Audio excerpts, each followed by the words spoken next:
Hello, good morning. Today, our guest is Dr. Thomas Wells, and I've been reading Dr. Wells for several years. He's one of my favorite philosophers.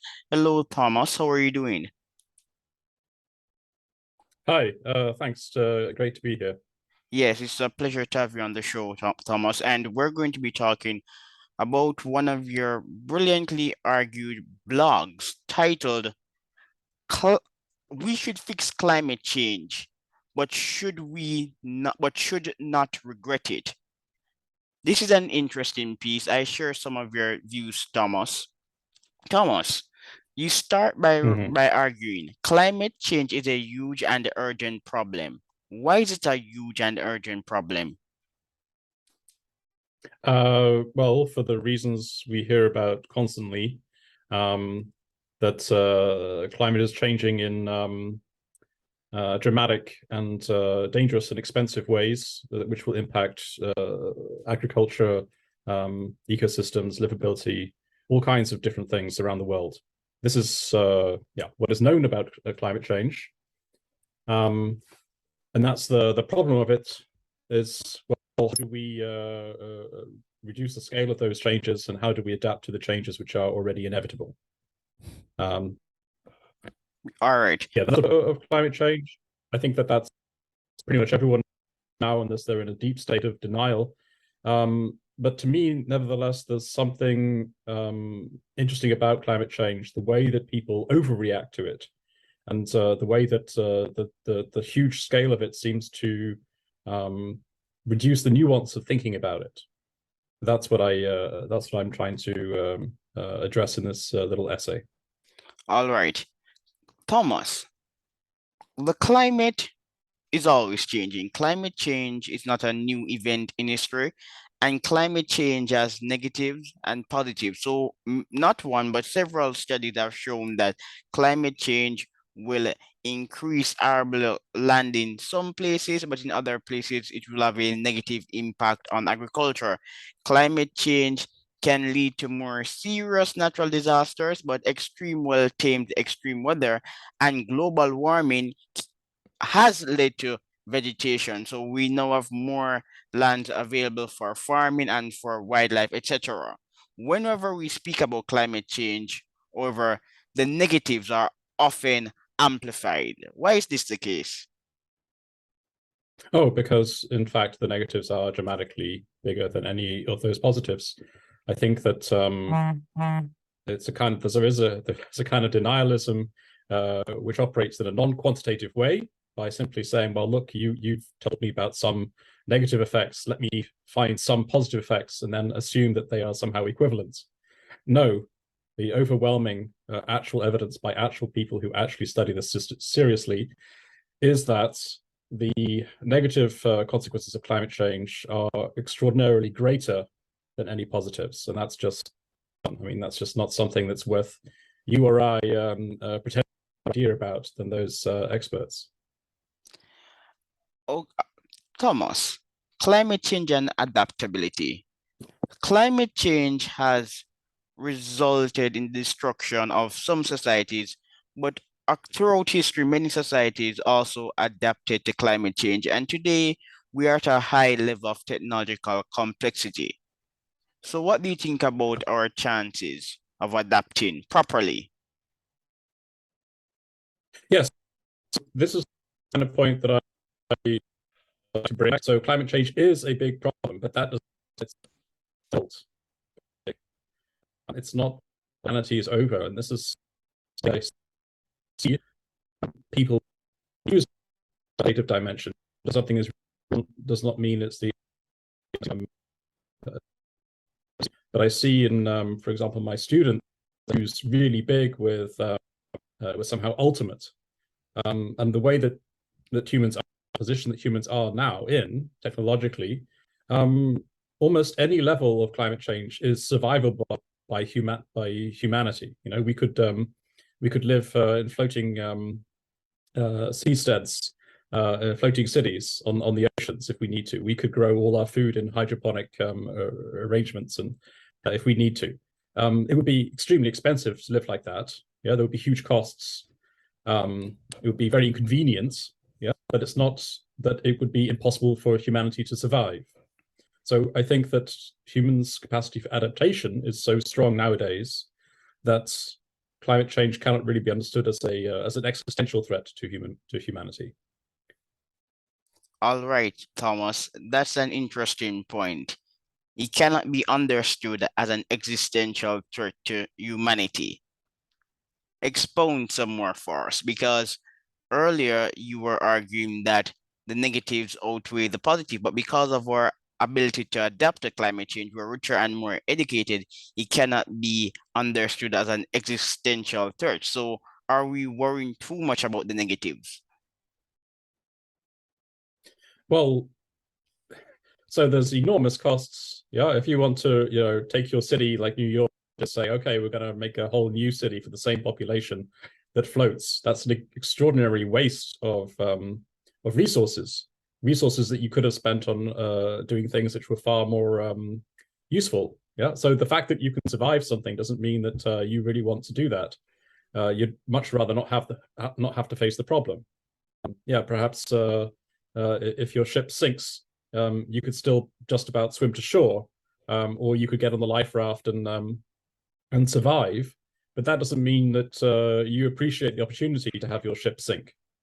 I mean that it wouldn't be much better if the ship didn't sink. Do you see what I mean? There's a difference in to say that something is survivable doesn't mean it's something we should look forward to and want to have the opportunity to do. Well, the thing about crises, Thomas, is that they lead to new opportunities. So if climate change is a crisis, as so many argue, it has led to advances in eco-innovation. Even in the arena of plastic research, currently scientists are working on a technology, they call it edible plastic, to reduce environmental waste. So my argument is quite simple. We're at a high level of technological complexity, we're smarter and more innovative. And because of these characteristics, we're able to manage crises like climate change. I don't see our society imploding because the climate is changing. We have never been richer, and this is the main thesis of your article, and we're going to get to it. Yes, yes. We should fix climate. Hold on. You can answer. You can go ahead and speak. Yeah, sorry. We've never been richer, but of course, to address problems, we would have to spend some of that wealth addressing the problems instead of doing other things that we might like to do with our wealth. So, indeed, yeah, we can spend money adapting to developing technologies to adapt to these new challenges, but it would be even better if we didn't face these particular challenges and we could spend those resources on other things. I don't think you need a crisis to generate advance. I think you just need to put a monetary prize system in front of the innovators, and they'll go that way. Now, which way do you want them to go? Do you want them to go the way of fixing these problems? Or do you want them to fix other problems, or just make advances that help us in other ways? If you reduce the number of problems that we face, you have more freedom to decide which way technological development should go, which way the prizes should go, which way the innovators should be directed. And that's better for humanity than having our direction of innovation forced upon us by these circumstances.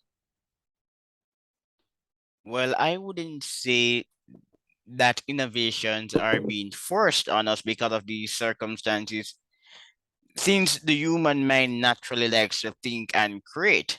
And I do agree with your argument because you're making a cost benefit analysis point.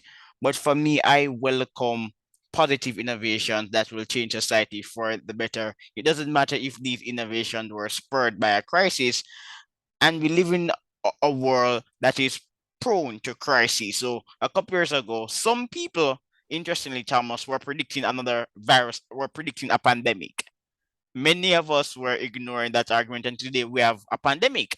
And I interviewed a professor, and she looked at the innovative effects of the COVID-19 pandemic. So life is unpredictable. Change that part of life. Nothing is static at all. So this morning we planned to have a conversation, and then it took you several minutes to get on, and during the early part of this conversation, you were stuttering because I guess that there were some connectivity issues. It's just a part of life. And I was saying, should I start over? Then I said, no, I'm not going to. I'm going to continue the conversation. So that's just so life is naturally unpredictable. So now we're going to discuss the meat of your article. Oh, can I just react on one point?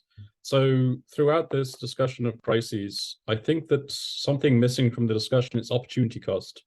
I tried to mention it already. So the key thing is not what can we do, yeah, or what can't we do.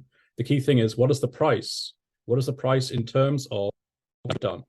So you see with the COVID research, you saw extraordinary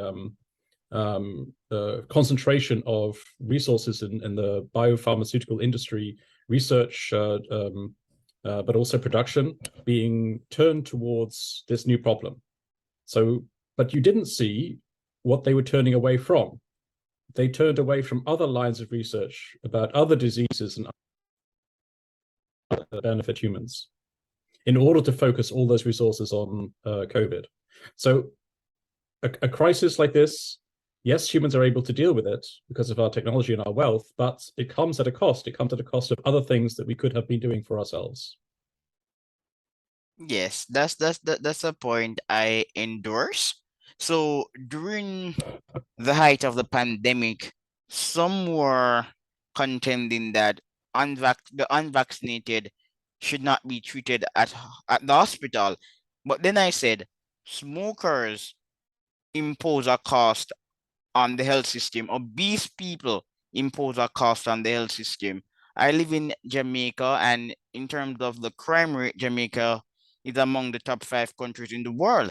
And violent crimes, even stabbing, put a serious cost on the health system. And we were discriminating against COVID people for whatever reason. And my response was that most people who contract COVID-19 won't die. They won't require hospitalization. We're going to manage COVID, but issues like smoking, obesity, and violent crimes are systemic. And at no point prior to the pandemic, I heard people saying we shouldn't treat gangsters who were shot.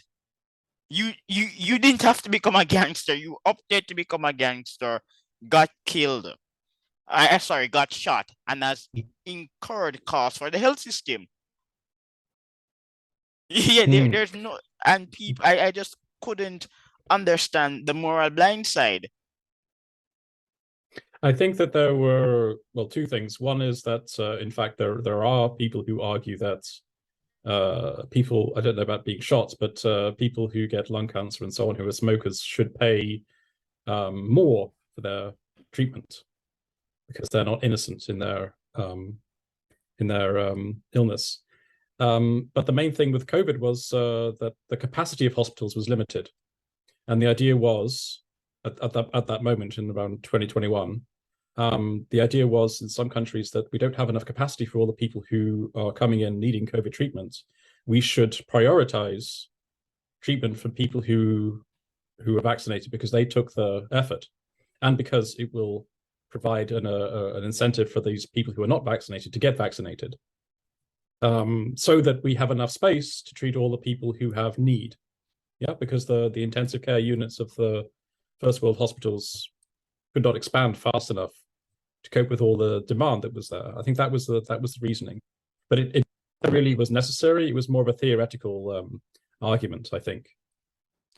And it was also a classist argument because rich people who are unvaccinated will be treated. So this policy would have had a disproportionately negative effect on poor people with limited choices. It would have depended on which country, yeah. Certainly in Europe, there's no difference. Yeah, in but Western Europe, I don't whether you're live in a rich or rich not. country. I don't live in a rich country. But if an unvaccinated politician wants to be treated, he's going to be treated. No one is going to send him away. So when I first read some of these articles, I was directly thinking about the class impact, especially because we live in an age where people love to talk about classism and racism. I was like, how could they not see the consequences of a policy like this? But Yeah, I agree. Class effects are somehow left out of a lot of the conversations nowadays, in favor of, say, gender or race analysis. And class is, to me, still a really significant factor that should be analyzed, and and it's somehow left out. And the issue about diseases again is that people don't go to the supermarket to buy a disease. There are some rare cases of lung cancer where individuals contracted the disease without smoking or even being in close proximity to a secondhand smoker. So people didn't go to the supermarket to buy a disease. So you really you really on average can't blame them for getting sick. But now we can discuss the meat of your article. Sure.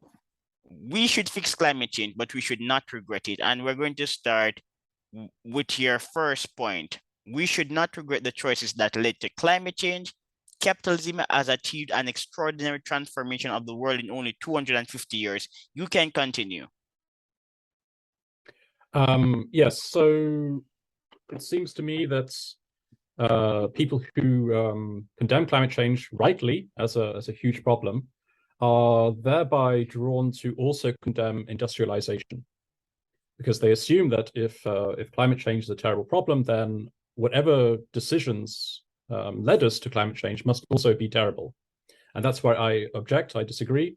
I say, in fact, the decisions that led to climate change were decisions that humanity took, and decisions that we would want to take again if we had the opportunity. And that's because the industrialization process that also created as a side effect climate change was the part of the process that took 90% of the world's population out of extreme poverty for the first time. And if you look at the world's economic history, you can just see this flat line that's just basically the entire world's population trundling along at Malthusian poverty levels, in which if conditions get slightly better, then you simply have a few more children, and then the average quality of life per person remains about the same, which is extremely low. And the modern equivalent of consuming less than $1.90 a day. This is the World Bank's poverty line. So almost all of history, almost all people in the world were living in this extreme poverty. And only in the last 200 or so years do we have this escape from that Malthusian poverty.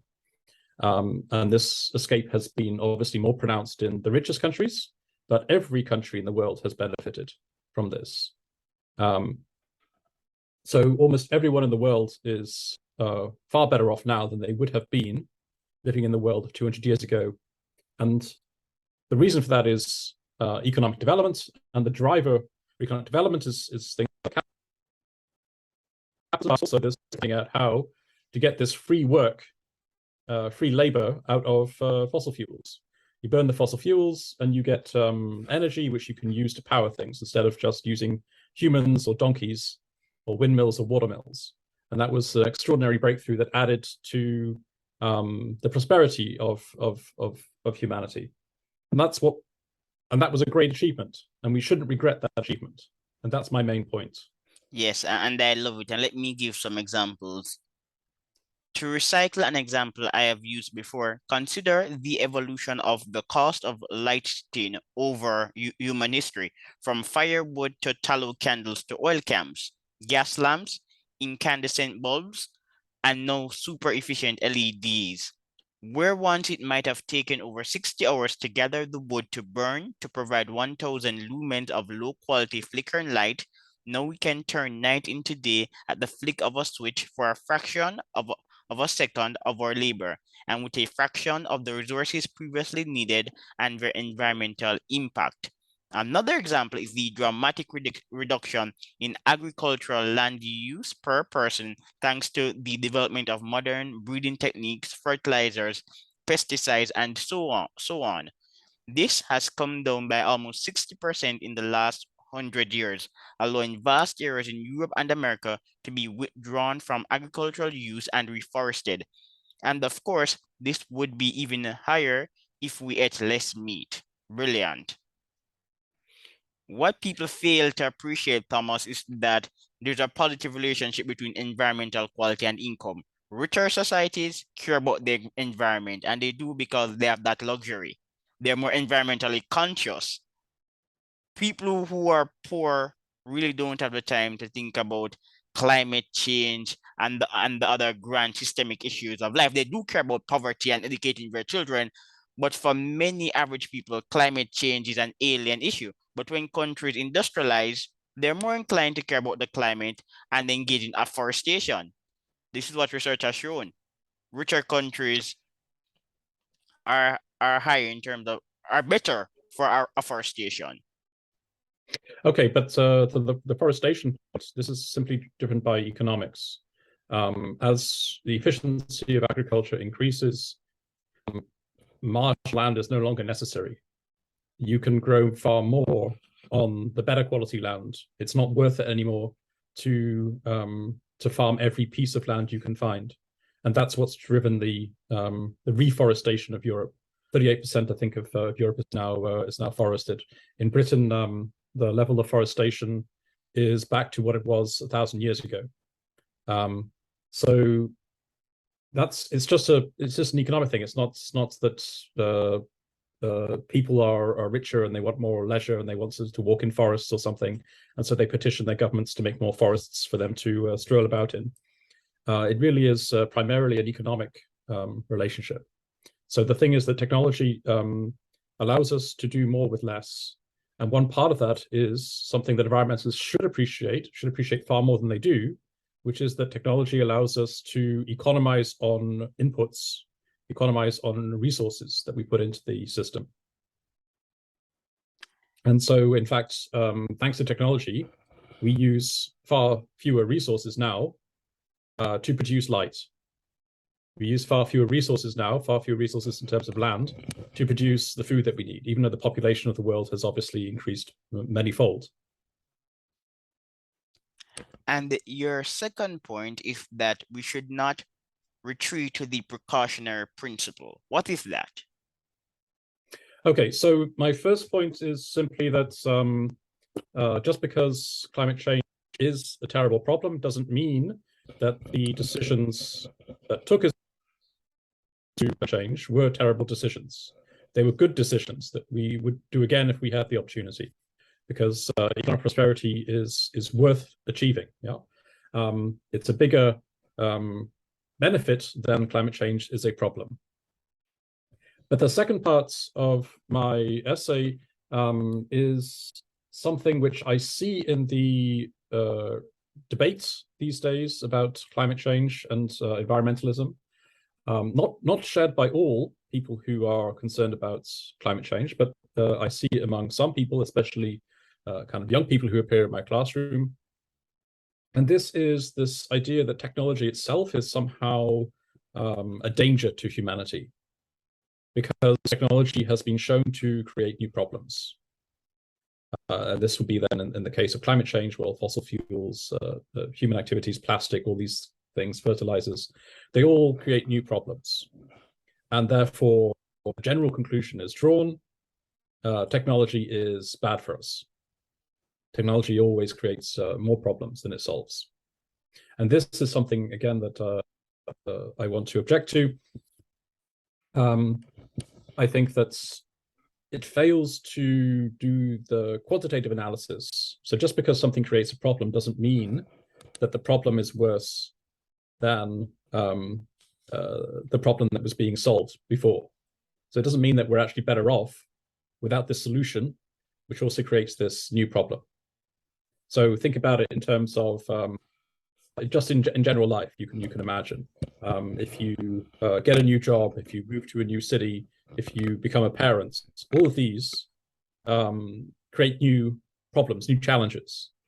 But that doesn't mean that your life has become worse. It doesn't mean that you should regret those decisions just because they create new problems. You have to think, well, yes, this creates new problems, but nevertheless, life is better now with this decision I've made, even though it has also new problems associated with it.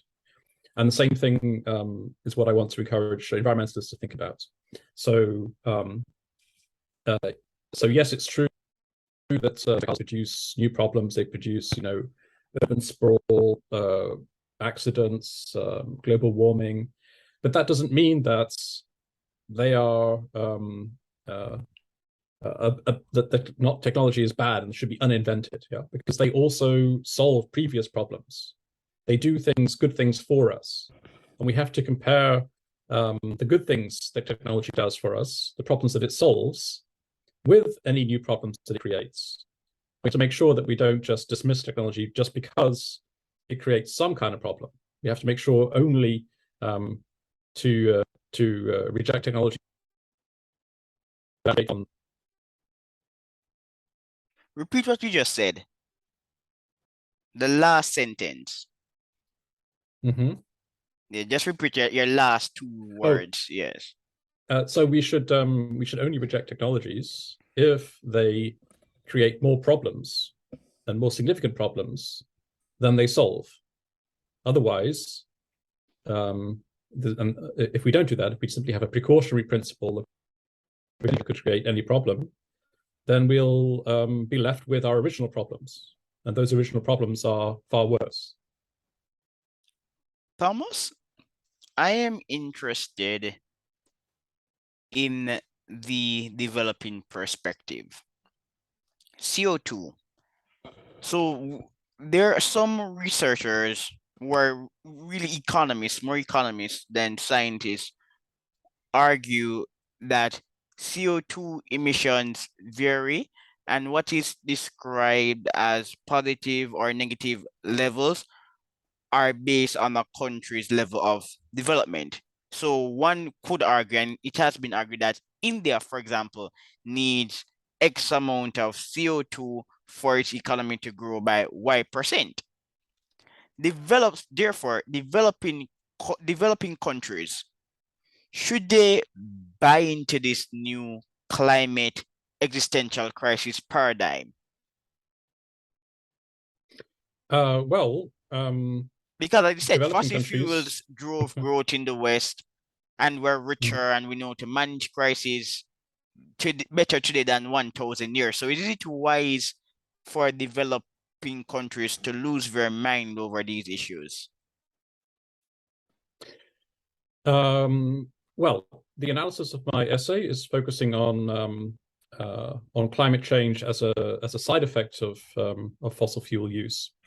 Now, since the 1980s, we've known about climate change, and after you know about climate change, it's clear that we should use different technologies to try to minimize the costs of using fossil fuels. Otherwise, you create a much bigger problem of climate change. And as we already discussed, the bigger the problem of climate change, the more you have to redirect the wealth, the technology, the creative resources of a society towards fixing problems of climate change rather than towards doing other things for us. Now, if you're a poorish country, not so poor anymore like India, then you have to take account of the fact that the consequences of climate change will be actually more severe for you. So the costs of the problem of climate change will be much higher because you're a poorer country and you have the same resources to adapt to them. So for a country like India, the climate change should be a huge problem in the minds of politicians. And they should be trying to engage with the global community and treaty organizations and so on to mitigate climate change, but also they should be thinking already a lot about adaptation. And it's really bizarre that many poor countries, like India, don't only have bizarre plans to expand coal power stations, but also actively subsidize coal. So they actually pay people to use more fuel than is economically sensible, more fossil fuels, where they actually are making the problem worse deliberately and spending vast amounts of money to do it. And this is a very strange thing. And I Well, think I McKinsey, think one that doesn't make sense economically,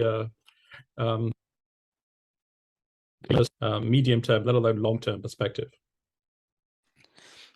Around 3 years ago, McKinsey published a report noting that relying on renewables would threaten Germany's security and fossil fuels power renewables. I've read websites created to promote renewable energy arguing that 100% dependence on renewables is not scalable. So from India's standpoint, I don't think that the Indian government is being insensible. I think that the government has to deliver for people, and one way to deliver is to still have fossil fuel in the mix. We're still researching better alternatives.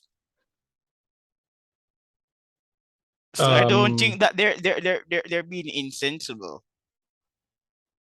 Okay, well, I guess we disagree. Yeah, But, I don't think that they're the idea being was insensible. so the basic point was that you were bringing is the problem of climate change is a rich world problem, and not a problem that poor countries should have to think about. I'm just trying to say to you that India, in fact, must think about climate change because it will be dramatically affected by climate change. I mean, just this year, they suffered a huge heat wave. They suffered damaged harvests. And this is more significant. It's more significant if you have a heat wave and damaged harvest in a country which is still so dependent on agriculture as a main part of its economy, and where people are so poor that they need cheap food, than in a country like Britain, which also had a heat wave and also had agricultural problems. But Britain is a rich enough country to be able to pay its way out of such problems, whereas India is not. So have more to fear from climate change than rich countries. That's my point. Yeah, yes, and I agree with that point. But in terms of energy sources, what can poor countries really do? Because as I said before, we're still researching alternatives to fossil fuels. Well, I don't know about just still researching. I mean, multiple countries now have percentages of their electricity coming from. Britain has almost no coal power stations left, for example. Germany also, until of course this recent energy security problems, was on course for this. So I don't think so. Coal is the very worst. Yeah, fossil fuel. There's also there's a whole gamut of different options you can have, from nuclear power stations to natural gas to Yes, natural windmills, gas. solar, etc. All of which are better than coal once you take global warming seriously. And I think, yeah, like India should take global warming seriously. All right, so we have a few minutes left, and I must say this, we're not going to spend a long time talking about it, but I really like your piece on Lincoln, Abraham Lincoln. Oh, okay. Yes, your Abraham Lincoln piece and your Peter Singer piece. Sure. But no, you can just give like a brief 20-second synopsis. Oh, okay. So on Lincoln, I just had this I don't know, this idea that we're always being told that Abraham Lincoln is a great president, but didn't he start a civil war that killed more Americans than all the other wars America has been involved in put together? So how great could he be? And I just tried to do a little analysis of this, and among other things, I came upon sort of standard controversial analysis. I hope not conspiratorial or anything analysis. And people like Frederick Douglass about just how racist Lincoln was. So he was Thomas, not. Thomas. So this is what I'm going to do. I'm going to end this segment of the show. Send another link so we can talk about Lincoln. So I'm going to close this segment. Oh, okay, sure. All right.